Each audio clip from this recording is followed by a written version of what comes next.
Davant un problema, t'atures i analitzes o reacciones de seguida?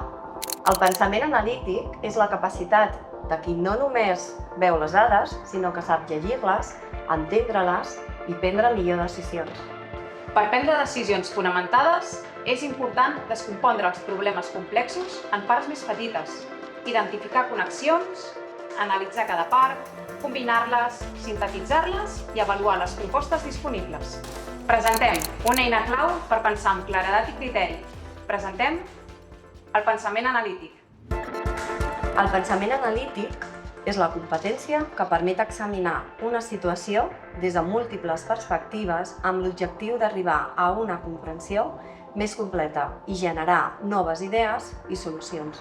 Serveix per no deixar-se portar només per intuïcions o urgències. Et permet recollir informació, analitzar-la, prioritzar-la i arribar així a conclusions i millores reals. Una persona amb pensament analític no es precipita.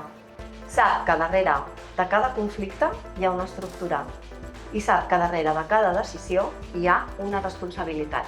Es pot manifestar com capacitat de fer-se preguntes útils, facilitar arguments coherents i lògics, revisar dades, evidències i indicadors abans d'actuar, prendre decisions amb objectivitat sense biaixos. El pensament analític no desconnecta de les emocions, però les posa en context. Et permet ser clara, justa i estratègica a l'hora de liderar. Vols entrar en el teu pensament analític? Et proposem 5 hàbits. 1. Davant problemes, fes-te preguntes en cadena. Per què? I què implica això? I si fos al revés? 2.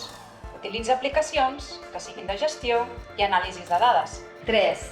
Dibuixa o esquematitza els problemes. Posar-ho en un paper et pot ajudar a ordenar i a connectar idees.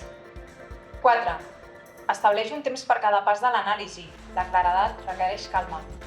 5. Suma opinions i perspectives diferents.